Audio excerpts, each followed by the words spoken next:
everybody. I'm Peter Travers. This is Popcorn, where we tell you what's happening at the movies and anywhere else. And my guest today on Cumming, well, he is just actor, singer, has a club, has a TV series, Instinct, has a terrific movie now you need to see called After Louie. You know, I look at you and I want to say, you. That's everywhere nice. You. Oh, I love that song. You do love it because you sing it in your act. Show, yeah. Yeah. See how nice. Appropriate that was of me to do it. So welcome out. Thank you. Welcome. Pete. Thank you. Do you have any time for yourself with your schedule? A little bit packed right now. I have to schedule time for myself. Oh. But yeah, you know, I think it's interesting. You have to focus on everything really hard, even having fun. So I do. It shouldn't have to be that way. Fun shouldn't be scheduled. You know? I know it shouldn't be, but at least you're having fun. Well, yes, that's important. So let's. I still got my funny bit of popcorn in my teeth from having tried to eat it before. Well, you can just pick at it through the whole thing. It's it's the kind of show where we can do that. Take it. Where is it? Right. Is it all right now? Thank you very much. Yes. Does it put you in the mood to talk about After Louie? Yeah, no, of course we're not. We're just right here now, and you can do anything you want. Yes. But here, After Louie is it's about history. It's about, well, you explain who Sam is. Well, Sam, who I play, he's this older man who has lived through the AIDS epidemic and is very active in ACT UP, which is an organisation that was very kind of aggressive in the way that it protested the government's lack of empathy and involvement and desire to help people with AIDS. So he's making a documentary, a film. He's an artist, but he's like sort of doesn't want to do his painting anymore. He wants to focus on this film about his friend William, who has died. And he's kind of, in a way, he's sort of trapped in that world, and he's very kind of he can't engage with anyone, and he's very resentful of people who have not had his own experience. And so then he meets this younger man. He's gay as well, I've got to say that. He meets this younger man played by Zachary Booth, and they start this relationship. And it's about the schism in between the two generations of gay men. You know, have you been through the AIDS epidemic or not? And it's about kind of this loss in the middle of all that, of all these men who died, you know, and there's a sort of a whole generation of mentors who are not alive anymore to help. Well, yeah, your character has that line in the movie about he used to be going to 2 or 3 funerals a week. Yes. And it's just shocking when you think about it. What I see, and now I'm feeling the popcorn myself. I didn't have any.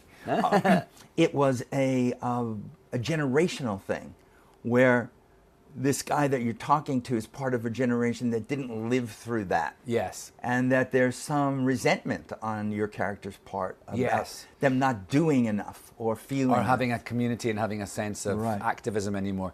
And it's actually really interesting because when I read the script, I know people from both sides of this story. I know young people who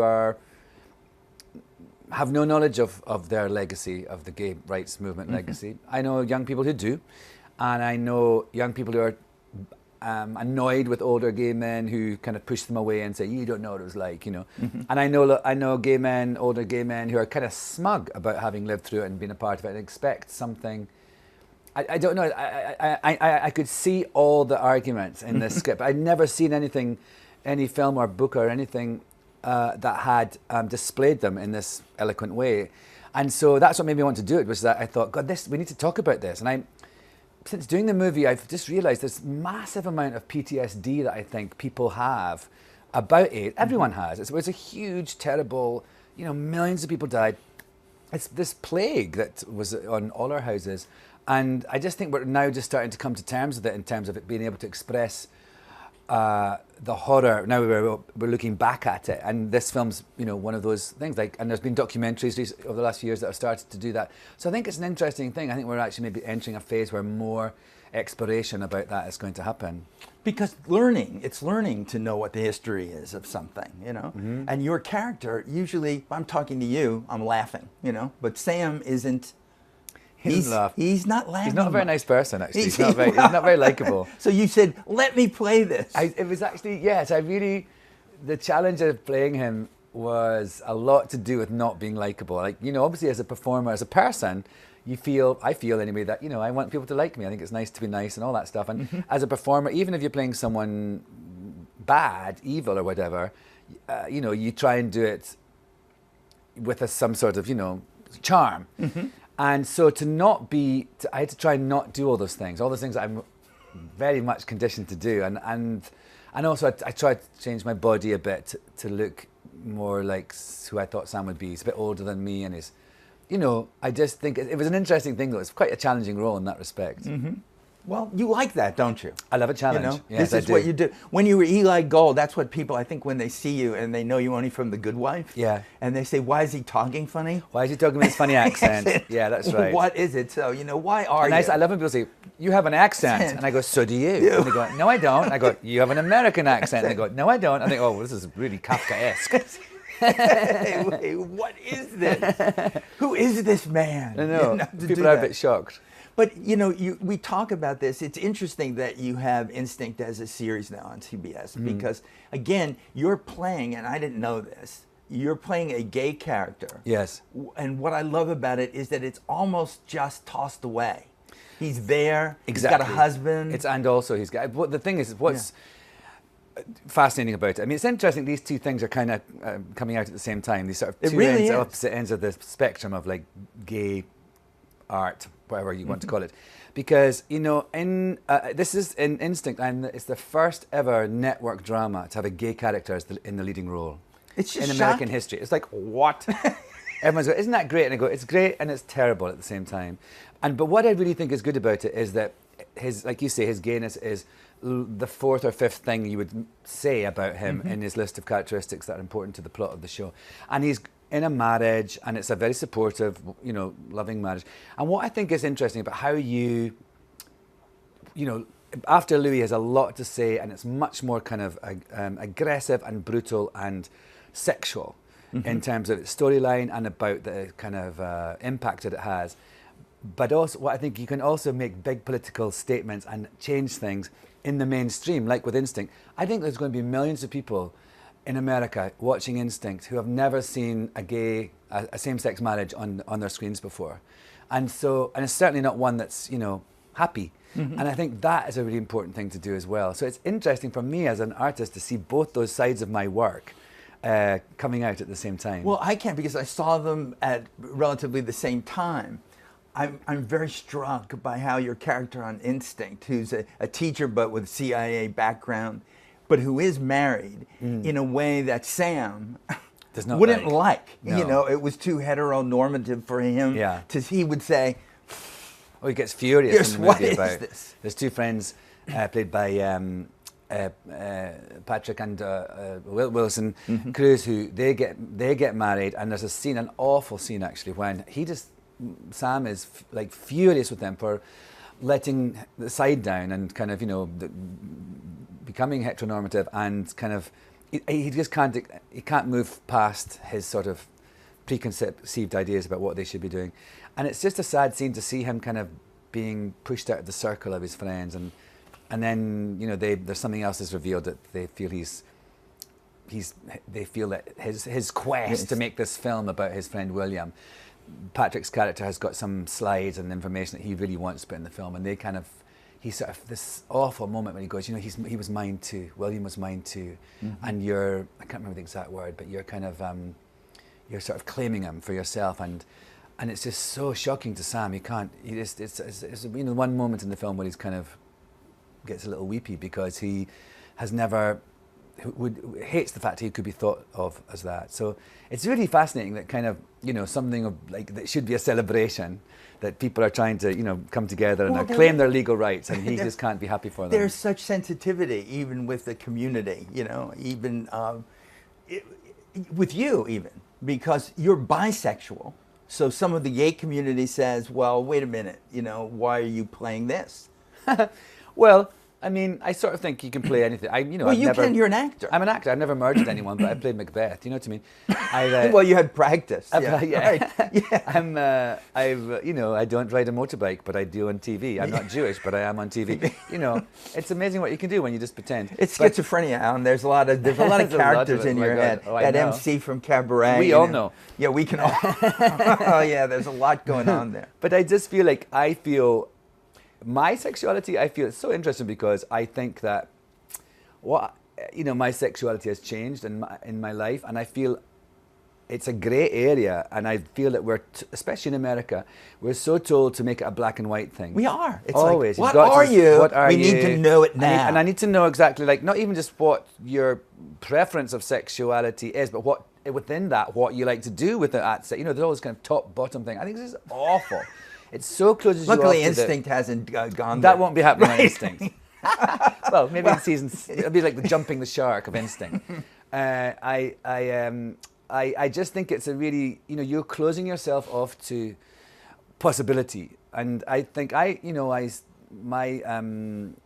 married to people of both sexes, and I feel that I want to honor that, and I feel that that's what my life has been like, and I feel that's why I say I'm bisexual, even though I'm married to a man now. It doesn't change, you know. I think you can choose your sexuality even if you don't ever have sex.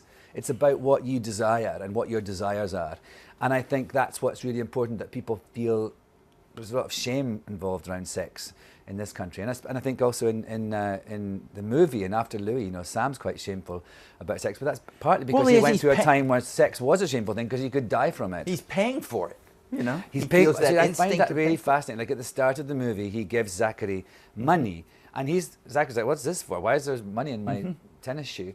And I think it's for him. It's not that he basically, by paying, he can keep intimacy away.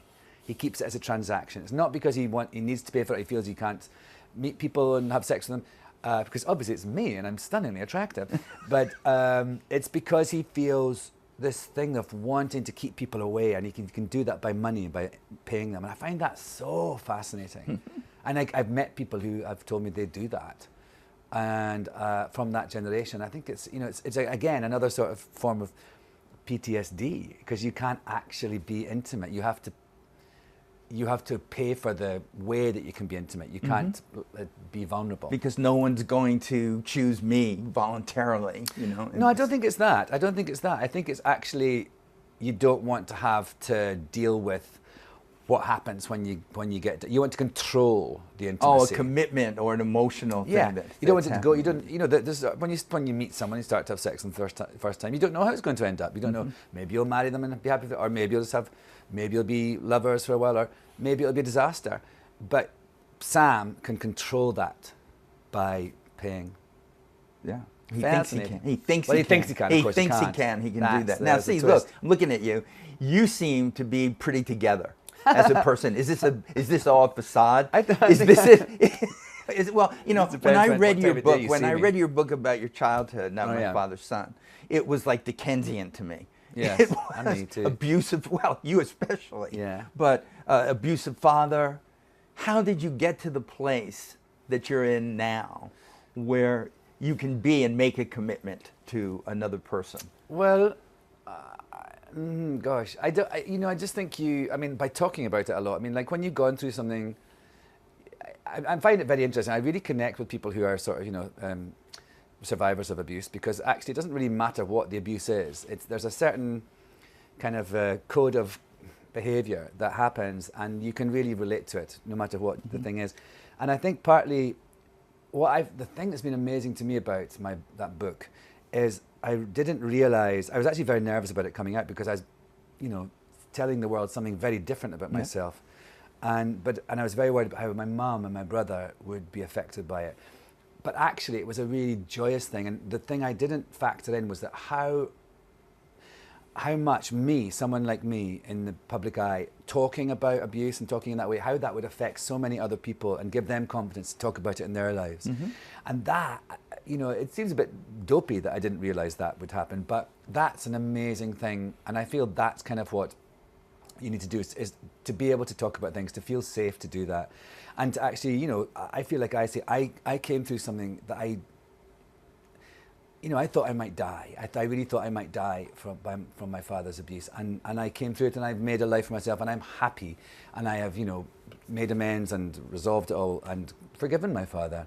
I understand a lot more about him now. And I think that's the thing you've got to do, is like share your story and let people know that they're not alone, and that you can overcome things. Well, what was incredible, you know, in reading that and finding out later, was that he always thought he wasn't your biological father. Well, not always. He at some point he at some point he decided that I wasn't his son, and then kind of, and that's why I think I now know he had some form of mental illness, because we all can do that. We can all say, I'm going to pretend that didn't happen, but he did that with my life, and so it was an incredible thing. And he when I told him about it, when he told me that I wasn't his son, I had a DNA test, and I said, actually, guess what, I am.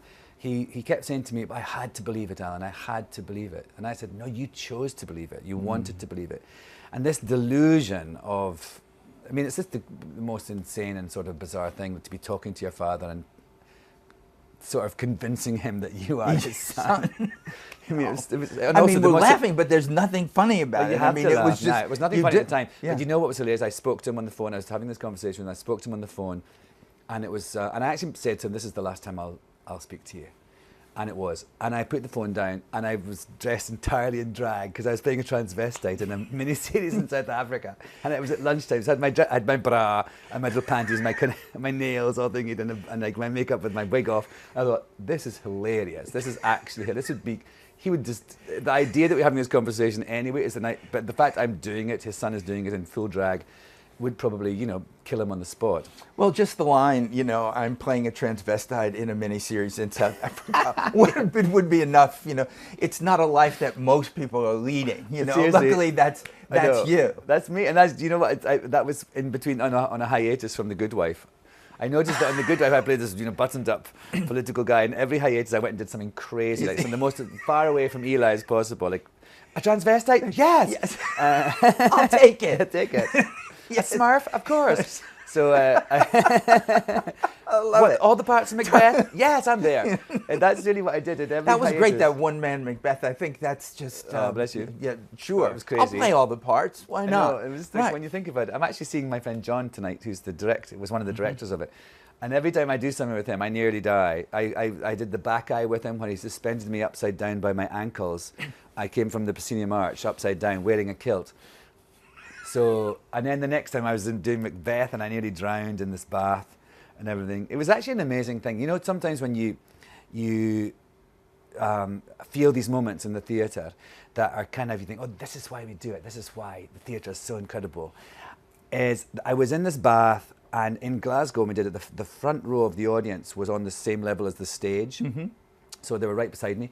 And there's a bit when I was in the bath, and you thought I was drowning. You truly thought that I was drowning, because I was underwater, and there was a screen, you could see me on this camera for a very, very long time. Disturbing. And I could feel people, and actually I wasn't drowning, I was kind of like hiding like this. And I could feel people, I could feel this unrest, and people sometimes were talking and things, and I could feel this, and I could actually feel the energy of people wanting to rush out and grab me out of the water. Me, Alan, as well as the character. And I just remember, and I'd say to people, did you, and be like, oh, I was that close, Alan. I was about to, I had my 1 foot up, and then you came out of the water. And it was an incredible thing that the theatre can do that, It's a connection. Really. It's an incredible connection that's there. Look at that. Only connect. Very Ian Foster. It is Ian Foster. Yes, it really is. You win a coconut. Love that. I win it. Where is my coconut? I've just got these to choke on. Yeah, I'm not going to do that. Tell us a little before about Club Cumming and why you did this. Because I heard you were having some problems with licensing. Yes, this is kind of a strange thing. So Club Cumming is a bar in the East Village that I am one of the owners of, and it started off, I had parties in my dressing room after Cabaret on Broadway, and we called it Club Cumming, and it was like a sort of clubhouse. That's where we all went after the show, and then all my guests would come, and then after it became, I can't imagine you being that person gregarious enough to have such a thing as in Club a world. Cumming. You played that for like half a century. You've been that MC 25 years. Really? It's with so many coming people. back. I know. Yeah, I've had like 9 Sally Bowles or something. Who is that MC now? I just wonder. Yeah. It's over. But I then had some, like I would do pop-up Club Cumming parties in bars just to see my friends, and I'd DJ and have fun. And then I'd just do concerts after, I'd do concerts, and after sometimes I'd have a Club Cumming. And then my friend Daniel said, why don't we actually open a bar?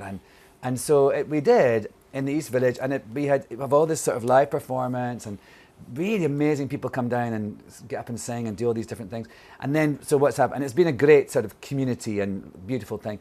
And then recently we realized we didn't know this, we had the wrong license. And so we have to reapply to have a license to have live performance and DJs. So we've had to stop doing, it's a bit footloose. We had to stop doing live performance in the bar until we get our, and on April the 9th we have our meeting at the community board.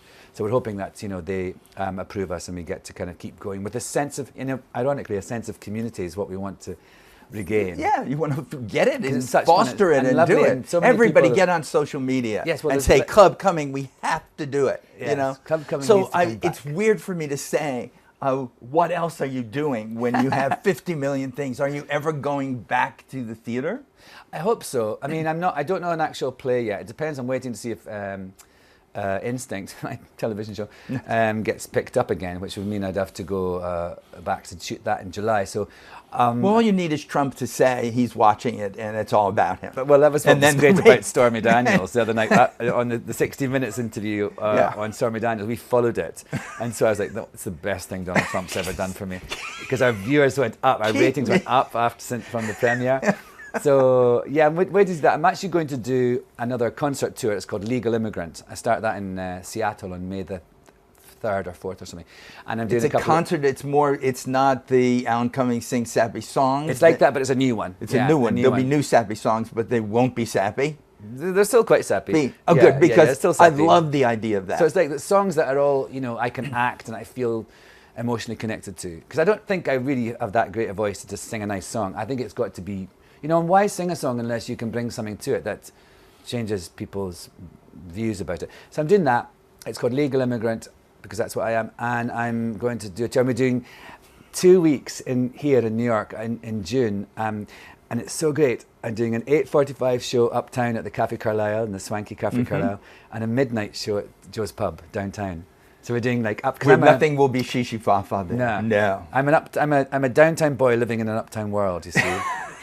There's the song cue. This show ends in song, always. It does? It does. What always. should we sing? I don't know. What should we sing? I already did you for you, so that's my Candor Neb for the We could do. I love how we're going to do it. We're Here we go. Sure.